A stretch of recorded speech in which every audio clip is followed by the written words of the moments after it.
Today is all about photo, video, and audio gift ideas for the creative in your life. This is Behind the Shot.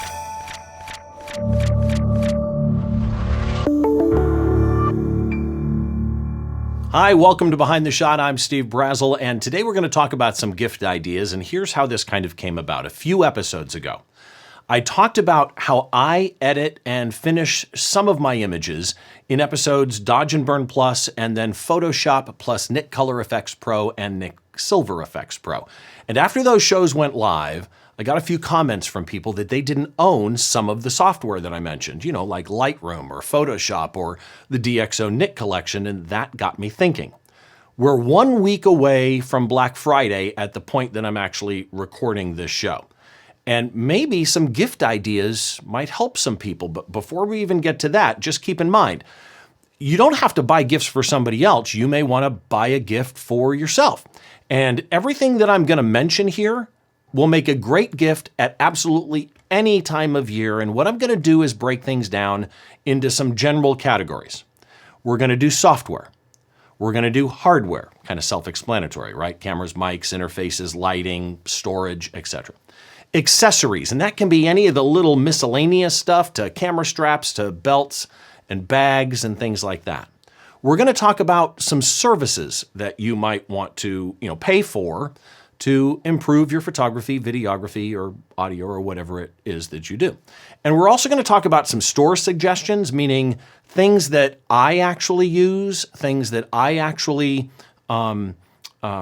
buy from, places I actually buy from that I think might help you. In some cases, if I don't have a preference or experience with a specific product or a gift, maybe the gift is best chosen because you know the person that you're buying it for, so I can't make a pick for you. What I'll do is I'll mention an idea without mentioning a specific product. My goal here is to pass on things I know, I like, and I use. Things that I think you might enjoy as well, or things that friends of mine use and know and like and love. And last but not least, I'm going to mention some links during the show. All the links I mention will be at the show notes at behindtheshot.tv. Also, at behindtheshot.tv, I have some discount codes. Now, in all those cases, these are not affiliate links. I don't make any money when you use any of these links. And by the way, the links will also be on YouTube down in the description for the show.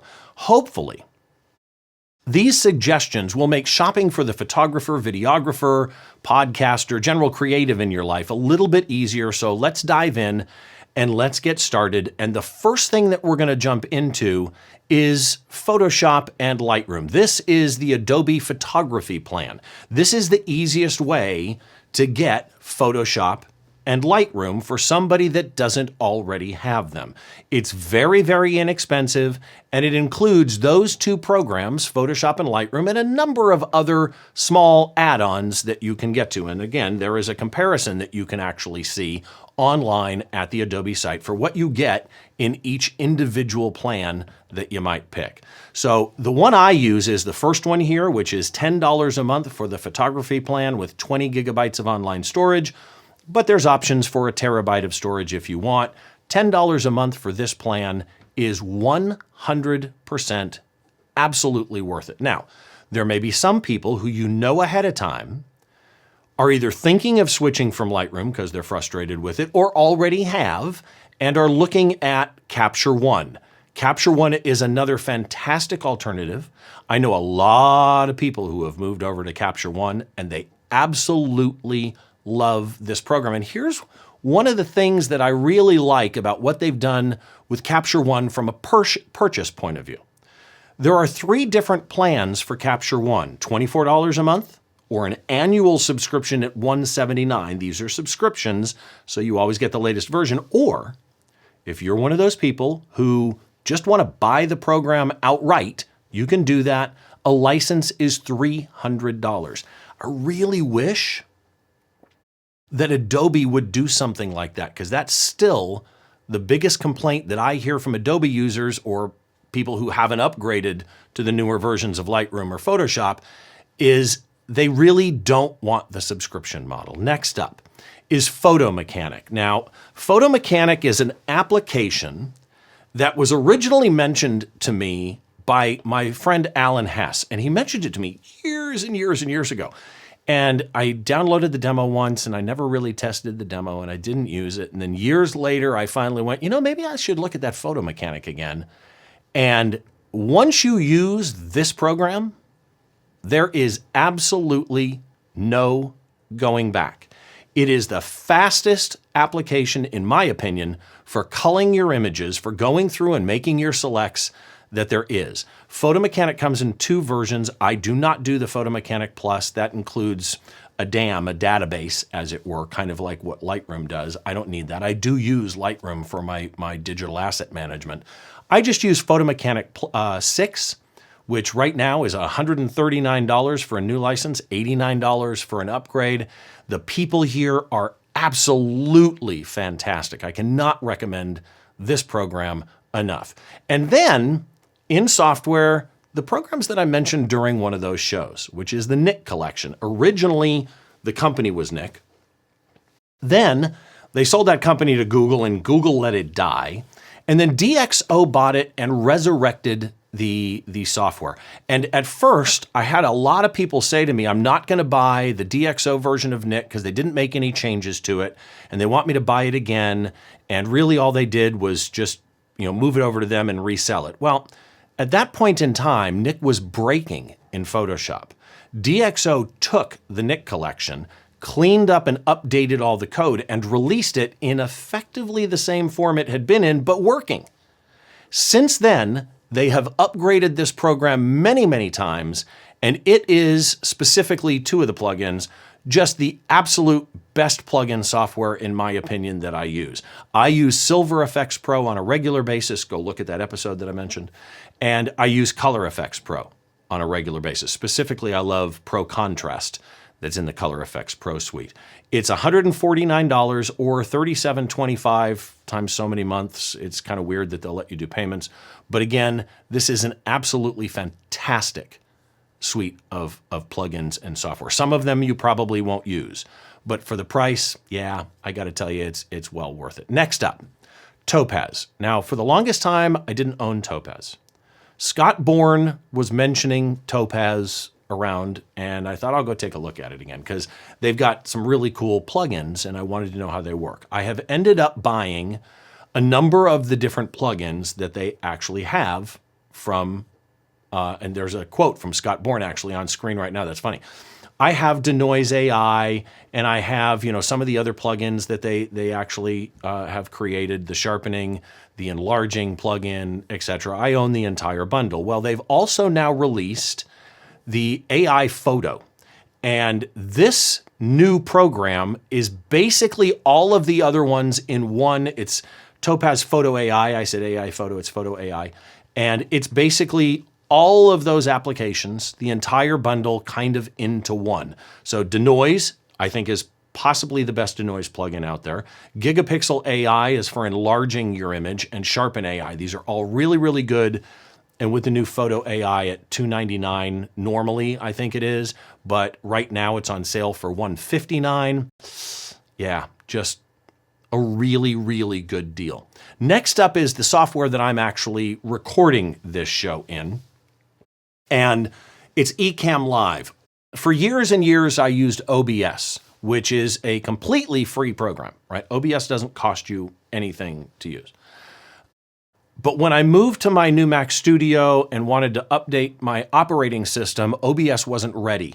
The nice thing about Ecamm Live is a commercial piece of software. You pay a monthly subscription fee for this particular piece of software. And the reason that's advantageous to you is when you're working with a piece of software and you want to keep your computer up to date or whatever it is, or minimize compatibility issues, well, commercial software, this one in particular, Ecamm Live, was ready day and date on the new operating system. So that's really, really nice. I do find their prices to be high. In fact, I would argue their prices are way too high. You can try it for free for 14 days. It's $16 for the standard, but if you pay $32 a month, you get the live interview feature, you get the virtual mic and the virtual webcam, both of which I rely on when I do my show. There's some things I still miss about OBS that I think OBS does better. I've told Ecamm that. I think that it could be improved in a couple of different ways, but man, it's super stable and it works fantastic. So Ecamm Live, if you're a video person, if you're looking to stream to Twitch, you're looking to stream to YouTube, or just record videos like I do, this is a great option for you. Next up for software, can't stress it enough, backup, backup, backup. And what I use is Backblaze, along with a number of other things. You have to have a backup strategy. It's not just backup one place and be done.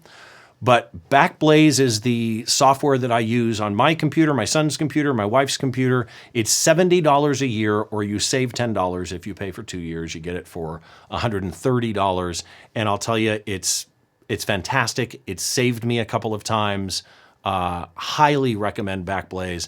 And one of the neat things that they do is periodically throughout the year, they will release a report of all of their drive specs, drives that have made it for how long and how often they've failed. And it's actually a very, very fascinating look at hard drives. Next up, let's move to hardware.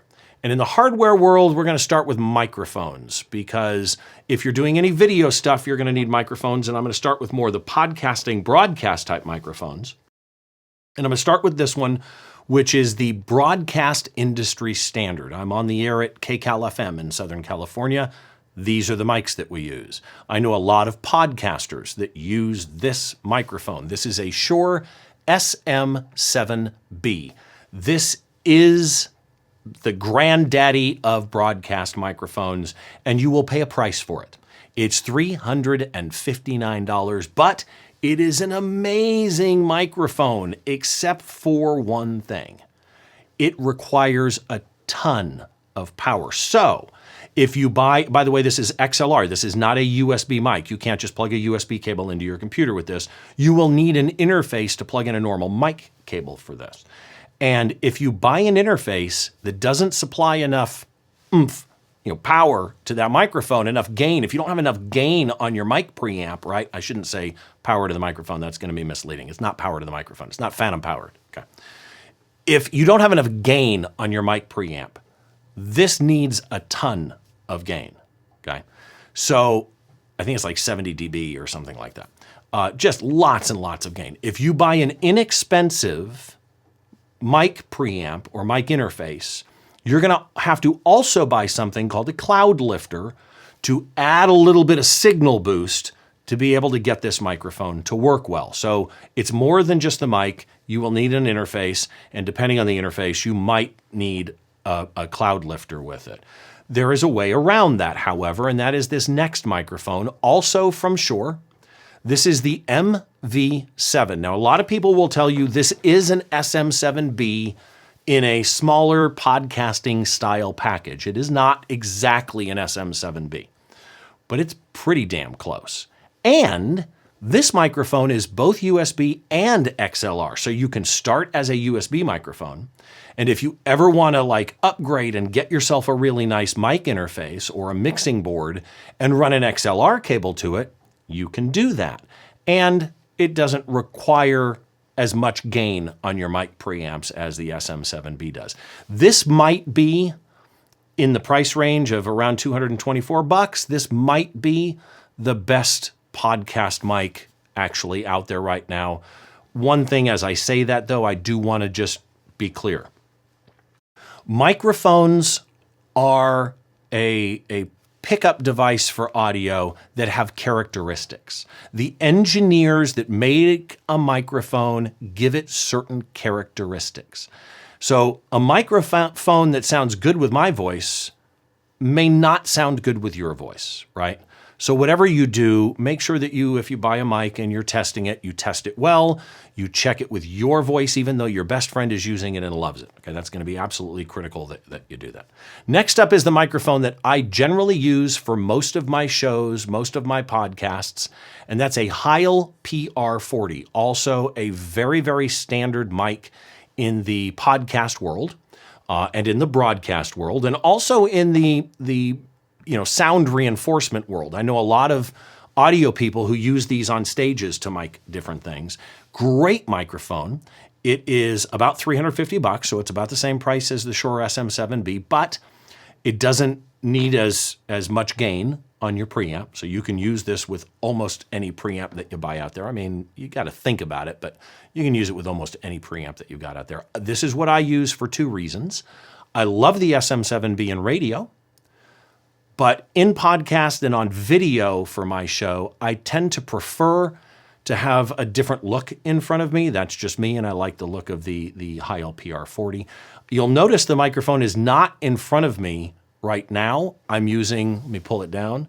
There it is. I'm using a boom mic right now, which is an Audio-Technica 4050B. This is a great boom mic. I bought this from DVE Store and absolutely love this microphone. So there's a good boom mic suggestion for you. Speaking of which,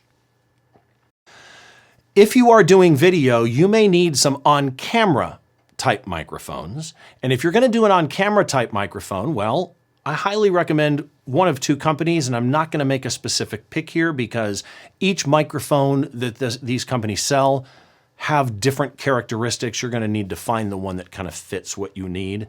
But first of all is Rode. Almost everything Rode builds is really good quality. Love this company. So, and again, it's RODE. So there's a good choice for you. And the second one is Deity. Deity also has some amazing microphone choices, from normal podcast mics to wireless mics to shotgun mics, lav mics, whatever. So either of those two companies would be a good choice for you for a microphone. Now, one of the things that I mentioned was if you get a microphone that uses XLR instead of USB, you're going to need an interface. Before we talk interfaces, I'm only going to mention two. I've tried a ton, okay? I'm going to mention two, a very low-end one and a fairly high-end one.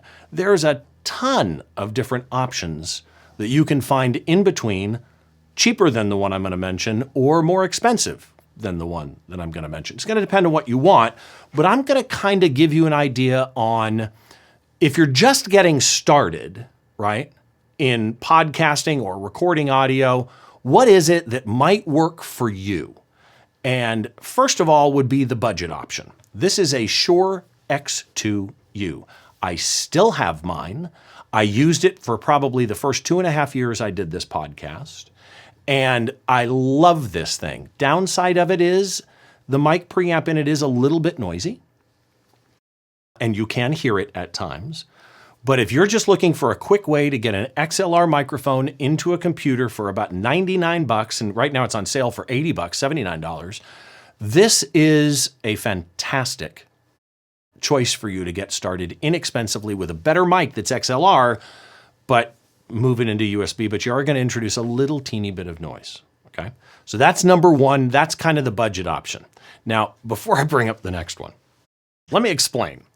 So I started with this, and then I went into a couple of different options. I'm not going to mention the names because I don't want to insult anybody, but I went into a couple of different companies and tried their interfaces, and one of them, I tried two different models, and it was one of the noisiest things I've ever heard. It introduced so much noise into the signal, I had to noise reduce during post-production on every show that I did. Then I got one, and that one literally blew up in the middle of recording, like went pop. I thought for a while it had popped my speakers. I sent it back to them, and this thing was 3 months old, and I'd used it like 4 times, and it the motherboard, the main board in it, fried. They sent me a new one, so good on them, but it never really, first they fixed it, which I didn't like. Then I got them to send me a new one, and it just was never quite the same or as trustworthy, at which point I decided, you know what? Alex Lindsay has been telling me that I need this for a long time. Let's just go buy it. So I bought a MixPre 3 from Sound Devices. That's what my microphone is going through as we speak. And oh my God, this thing is just beautiful. But it's like $900. This one does have enough gain to use an SM7B with it if you want. So if you've got an SM7B and you don't want to do a cloud lifter, grab one of these. They work fantastic. But you do pay for it, right? $8.95. I even added on their noise assist plugin, which is another, what is it, $150, $200, something like that. And it runs in the background and it will remove ambient noise in the room like fans or something like that. This thing is just freaking awesome. Again, there's a lot of different options on interfaces and microphones that you can pick from. Prices that are higher, prices that are lower, do a little shopping. But here's just a couple of examples on what you might want to do. Let's get into lighting a little bit. We're going to start with constant light. This is an Elgato key light. It's $200. And I know a number of people that use these actually. In fact, I think Frederick Van Johnson on TWIP is using 2 of these now. This is a fantastic light for $200. You control it from your phone if you want to. You can do all kinds of stuff with it. Anything from Elgato is really, really good. Highly recommend these. And yeah, so let's jump on to what I am using right now in this scene behind me. If you look behind me, you'll see 2 blue lights. They don't have to be blue. They can be any color that I want. And what they are is from a company called Aperture. And these are the MC RGB lights. They're $90 each. They're magnetic on the back, which is really, really cool because if you're out in the field, you can stick these onto a pipe and get yourself some light of all different colors. You control it with an app on your phone. I absolutely love these. Oh, and the other cool thing about these is they are Qi chargeable. So rather than having to plug them in, I keep a Qi charger on my desk, and after each show, I throw them on a Qi charger and just let them charge. Absolutely love these lights. So now let's go into a light somebody else I know loves. These are the Westcott FJ wireless flash systems. Ian Spanier, who's been on my show a bunch of times, Ian loves these things. I think he may even be an ambassador or something for them now because he likes them that much, you know, like the FJ200 or FJ400. These lights from FJ Westcott are great, and in fact, almost anything that you buy from FJ Westcott is pretty good quality. Flashes, modifiers. They even have these really cool backdrops that you can do that are green screen or black, or they're collapsible and fold up. I have one of the collapsible ones that's black on one side and white on the other side. Very, very nice company. Highly recommended. Next lighting one is a constant light one. And this is the light that's up to my right now that is illuminating me. This is from a company called Nanlite. Nanlite makes all kinds, like you see here on screen right now. It's more of a studio light. What I'm using is one of their panels. It's a 100B panel. It's about 1.5 feet by 2 feet or something like that. Love the panel. Really, really light, has great light on it. I wish the knobs were a little bit smoother, but overall, it's actually a very, very nice light. And anything from Nanlite, the odds are you would absolutely love, okay? These people make some great companies. They make modifiers as well. As I scroll through here, I don't see them showing the panels on their front page, but they definitely have panels as well. By the way, these little Pavo tubes, these are really, really cool. There are some of their panels right there, and these are more the panels like I've got that are on screen now, these compact ones. Those are the type of lights that are sitting to my right now. So again, Nanlite is the product, and that's going to change us, and let's jump into the next category. Storage. Now, storage is one of those things that's a little bit weird. I don't know how much storage you or the person you're buying for needs. So when it comes to portable hard drives, when it comes to external hard drives, it can be difficult for me to say to you what to buy. You can't get huge quantities, for example, as an SSD, but you can as a spinning drive. I'll make a couple of, kind of general statements, and that is if I buy an external drive that is a spinning hard drive, if I can, and if I can get one in the quantity that I need, the storage capacity, not quantity, but capacity that I need, I will almost always go SSD if I can. If I can't, I will look for a spinning drive that's 7,200 RPM, not 5,400 RPM. And then you need to look for a drive that fits the need you're buying for. For example, if you are putting the hard drives into a network-attached storage or RAID system, that's a different kind of drive generally that you're going to pick. For example, a Western Digital RED. I generally don't pick a normal Western Digital Red. I pick the Red Plus, a little too technical why, but look up the difference on Red and Red Plus. I do the Red Plus. They're not shingled is a good way to work. But anyway, when you are picking those drives, you want to make sure you pick the right kind of drive for what it is that you're doing. Some drives have a higher mean time between failure, or they're simply faster but may have less life, or they are designed to run in a server 24 hours a day, right? So you got to pick the right one. First thing I'm going to do, though, is talk about an enclosure, and it's an enclosure I love dearly. I use a Synology NAS. It's a 1621 Plus is the one that I use. It's kind of like this top right one that you see right here on screen. It is 6 drive bays, and I love this thing, okay? I put a ton into it. I've got lots and lots of storage in my NAS, and all I can say is if you go with Synology, you won't be unhappy. And one of the cool things about Synology are the apps that you can install in the Synology operating system. So I run a Plex server. I run a Homebridge server, which converts all of my home automation that only work with Google or only work with Amazon Echo type Alexa systems. It converts them to HomeKit. In fact, my pool, which has an app, I was able to convert that to work with Siri and HomeKit by using Homebridge, which I installed on my NAS. So Synology, highly recommended. You do not have to get these really, really large RAIDs like you're seeing here on screen. They also make some other kinds. You can go to these tower ones like this that are smaller, require less drives in them. So there's a lot of different options, but when you go with the larger ones, you do get some advantages out of it. Next up, we're going to go to video. And before we talk video, I want to kind of sum up a couple of things here. Cameras. Wow, picking cameras for people is tough. I have people email me all the time saying, what camera should I buy? Well, I don't know, right? Are you a Canon shooter, a Nikon shooter, a Fuji shooter? Are you Olympus? Do you shoot with your phone? Do you like Panasonic? Do you want full frame? Do you want a crop sensor? Do you want micro four thirds? There are so many things that need to be considered. And if you do not have a camera or you're buying somebody's first camera for them, there are a couple of considerations that you should think about. Number one is, will you be able to get support from your community of people? Meaning, the person you're buying for, do they know other photographers?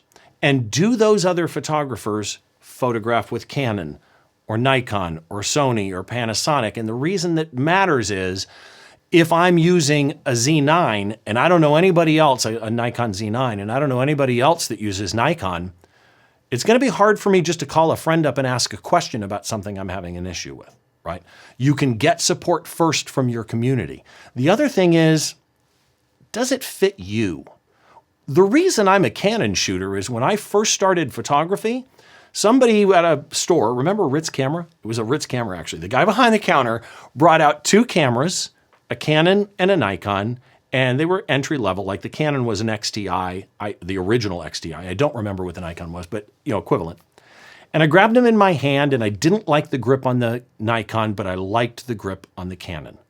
So if you're buying somebody's first camera for them, that may matter. However, with that in mind, if you are looking to buy somebody an upgraded DSLR or their first mirrorless camera or something to that effect, I can't recommend enough the Canon R3, R5, the brand new R6 II or an original R6. In Nikon, ton of ways to go from a Z6 to a you can buy a Z9, which is an amazing camera. Same with Sony, Panasonic. They've all got cameras that will make images that a professional photographer can sell. But you're going to have to think about the person you're buying for. And some people shoot amazing shots with a phone. So you may just be looking at buying somebody an upgrade from their old iPhone 10 to a new iPhone 14 Pro Max, right? Some options for you. Which brings us to video. If you are getting into video, streaming, whatever, I highly recommend that you consider a Blackmagic ATEM Mini.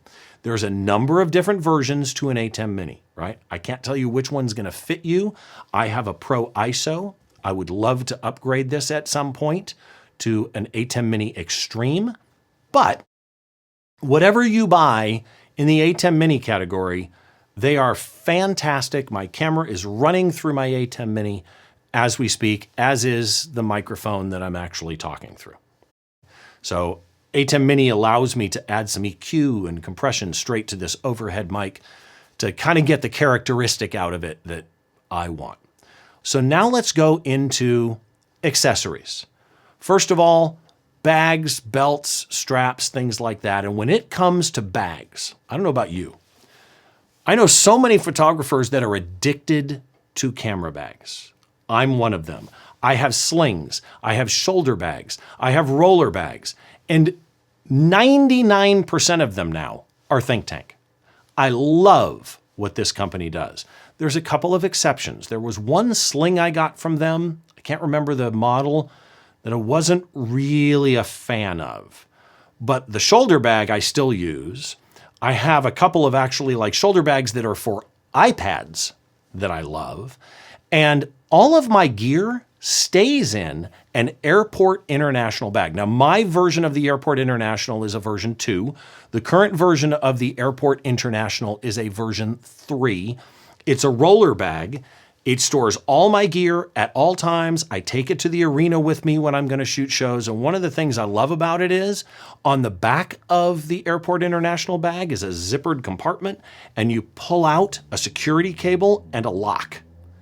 And it's built into the bag. So the other day when I was photographing Judas Priest and we were in a conference room, all the photographers were there, and I had to leave my bag in there. I literally cabled that bag to a piece of furniture with a lock while I went to shoot. And the bag itself, the zippers, lock. In fact, there's a couple of different cables in it. But these Think Tank bags are just absolutely wonderful no matter what you buy.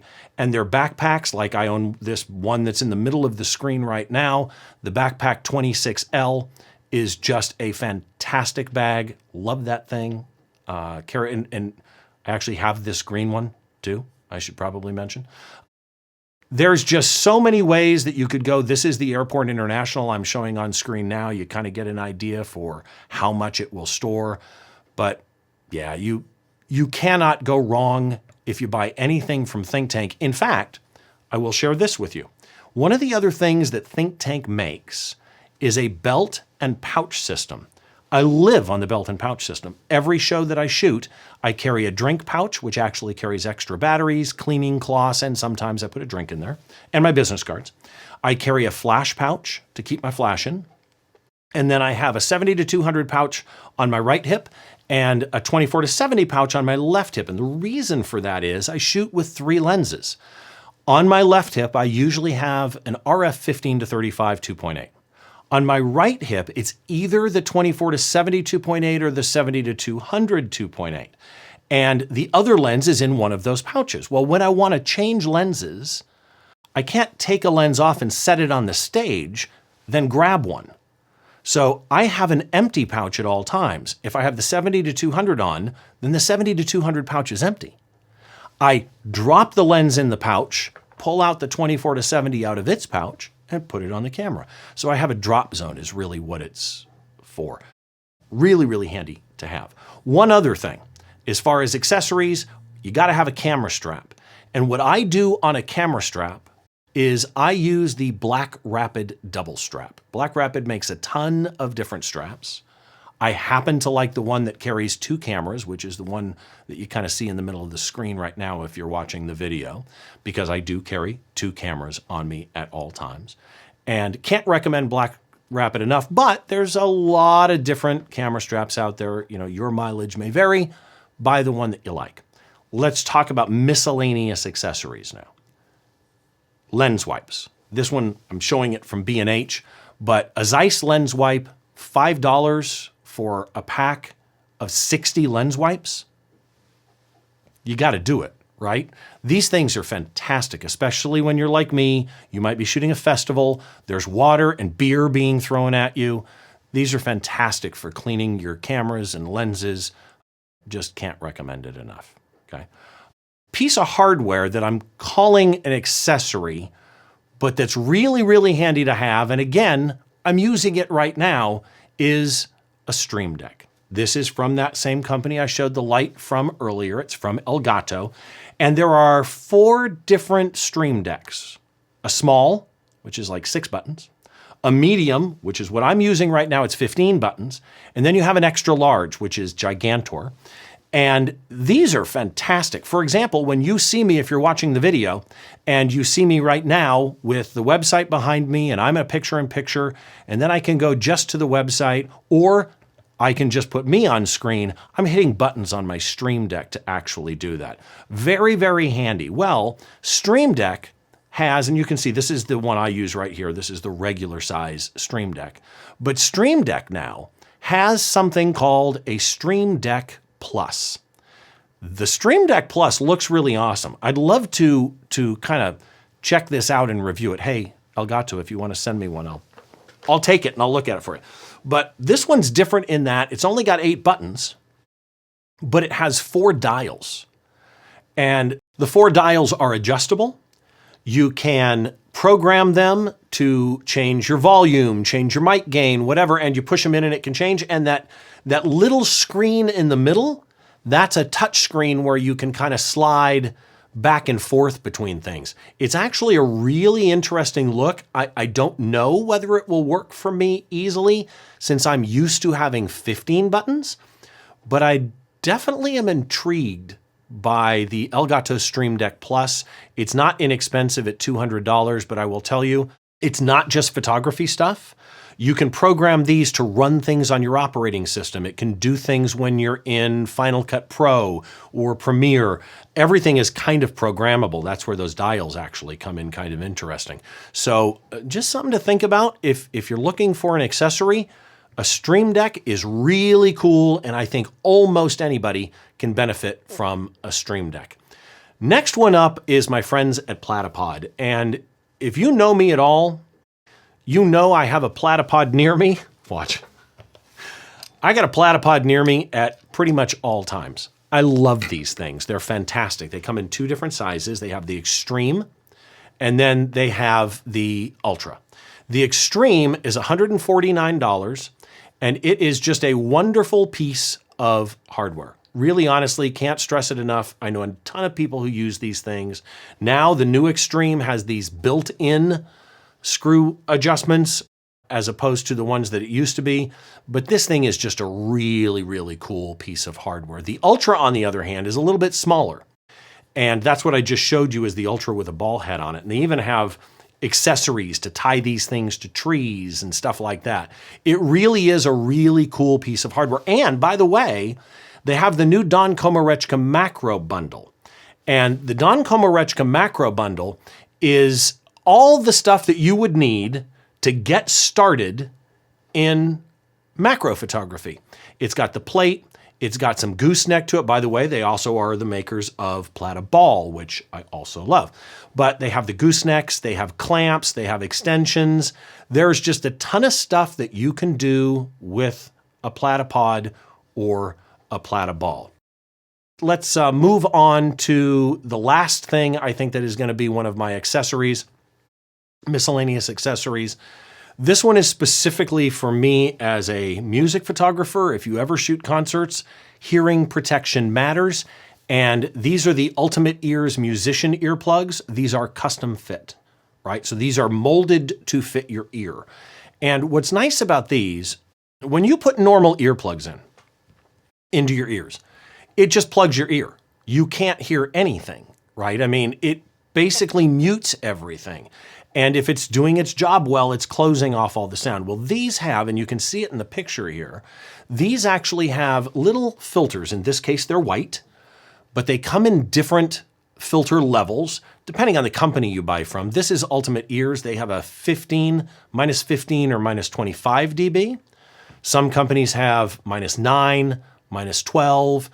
The ones I currently use are from a company called Sensaphonic, but if I were to replace mine, I'd probably buy these from Ultimate Ears. The nice thing about Ultimate Ears is you need to get your ear molded. And I bought these for my son, actually. You go in and they do like an ultrasound on your ear. They don't inject stuff into your ear at Ultimate Ears. There are a ton of options I didn't mention. Memory cards, card readers, ball heads. The list goes on and on. I'm looking around my desk now thinking, what else could I include in this? A mute switch for their microphone. I have a mute switch over here to my left. There are so many things that might benefit the creative in your life that are accessories. So the main thing is, this is not an exhaustive list. Don't just stop there, and let's move on to services, all right? First service I'm gonna mention, in fact, the first couple of services I'm gonna mention, I have discount codes at the website. If you go to behindtheshot.tv, and at the top in the menu, there is a menu item for discount codes. Some of those expire at the end of 2022. And I don't know if the companies will renew those discount codes for me. It kind of depends how many people have used them, right? Which I don't know. So use them right away if you're going to. But the first one is these guys from Lens Rentals. Lens Rentals is an amazing company, and if you're thinking about buying anything, Lens Rentals is a great place to rent before you buy. And when I mentioned earlier that I wasn't going to mention any specific camera for your person that you're buying for, this would be a good gift. You could rent them something. You could get them a gift certificate for Lens Rentals and rent them a lens they're thinking about buying, right? Again, discount code at the site for Lens Rentals. Next one up is Kelby One. Now, I've been answering questions on the new app called Any Question, and one of the things somebody had asked was, where can I go to learn more about photography and processing? Kelby One may be the gold standard for how you do online training. Scott Kelby runs a really, really good business here. And I gotta say, the fact that they still release a new class a week is amazing to me. It's a membership, normally $239. Right now, it's on sale. The Pro membership is on sale for $149. That's a heck of a deal, but they have other options. You can just do $10 or $20 a month, depending on what it is that you're looking for. And again, I don't know that you can add it on to this already discounted price for the holidays, but I do have a discount code for Kelby One over at the website. Next up is one that used to have a different business model. They changed it. So originally when Creative Live came out, you could watch their live stream. It was literally live, Creative Live. They live streamed everything, and if you watched the live stream in real time, it was free. But if you wanted to be able to pause, back up, watch a piece again, you had to buy the video and download it, right? They've changed that. It's now a subscription model. It's either $15 or $39 a month, and depending on what you get, or $149 a year. And it is well worth, they have some of the most amazing instructors. This is a great resource for you. And again, discount code at the website. Next one up in services. This is Aaron Nace and Flern. So if you want to learn about processing, there may not be anybody better than Aaron Nace. The dude is amazing at what he does. They have subscriptions. It's $100 a year or $13 a month. And they have classes on all kinds of stuff. And I highly recommend you check out Flern. You can always do the free tutorials that they have either here or on YouTube, kind of get a feel for it. But again, discount on the website. And I want to reiterate, the discount codes I've mentioned, they are not affiliate links, okay? I am not making anything from you using any of the discount links that I mentioned or that are in the show notes at YouTube or at the website. Again, the website is behindtheshot.tv. So, and all the links for everything I'm mentioning today are in that blog post at behindtheshot.tv. Find this episode, find the blog post. I've linked to everything I mentioned. And also there is a discount code page there. But I want to mention one other service. My buddy David Bergman does a workshop called Shoot from the Pit. And it's not inexpensive. It's $600. I know David. I didn't get in for free. I paid for it.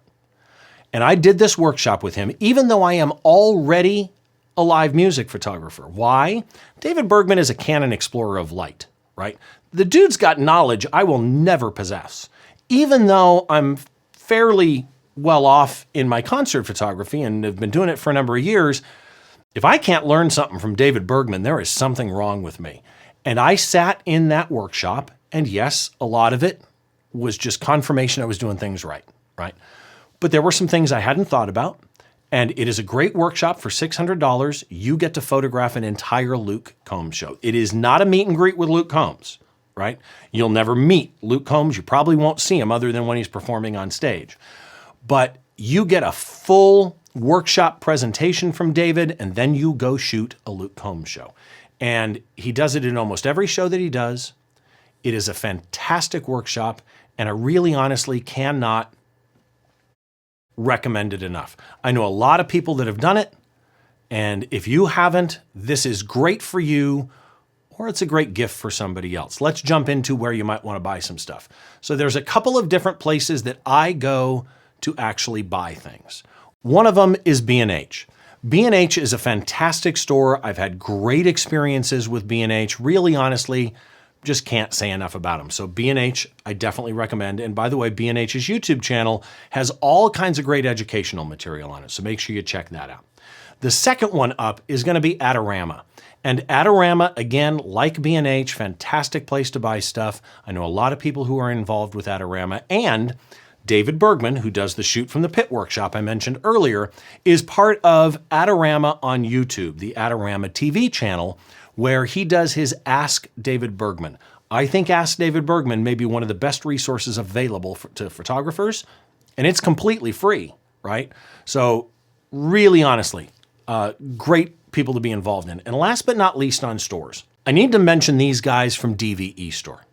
DVE Store, if I'm buying really serious audio or video or streaming or production type gear, I probably go here first, right? DVE Store, Digital Video Equipment Store. DVE Store is just I know a number of the people who work here.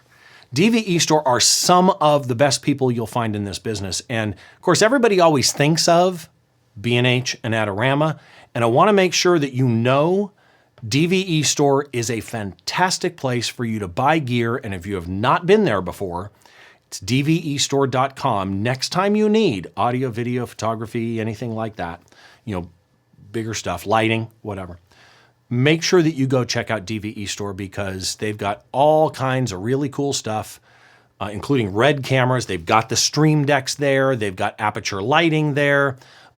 They've got the Rode microphones. They've got Blackmagic stuff like the A10 Mini. They've got Shure. Here is your one-stop shop for a lot of stuff. So there's a couple of different places that might help you buying the gear that we talked about. So that's it for my gear suggestions for this year. Again, as we head into Black Friday, buy it for yourself, buy it for somebody else, but hopefully these will kind of get you somewhere. I do want to remind you, this podcast is available wherever you get your podcasts in audio only or video format. And of course, I also take the video and I put it up on YouTube. If you are watching on YouTube, most of the show notes are right down below the subscribe and like button, but you'll find all the show notes over at behindtheshot.tv. And one question I'd like to ask, or one favor I'd like to ask of you, if you have not reviewed, if you like Behind the Shot, if you have not reviewed it yet in Apple Podcasts or wherever you're getting the show, if you haven't left a star rating and a review, if you like it, I'd like to ask you to go drop a 5-star review and say a little bit. Be aware that on Apple Podcasts, there are 2 versions of this show, audio only and video. They are separate feeds. You can comment on, rate one of them, comment and rate the other one, or you could even go leave a star rating and review for both. If you would be so kind, it would be very, very much appreciated. Thank you as always for watching. Make sure you join us next time as we try and get inside the mind of a great photographer by taking a closer look behind the shot.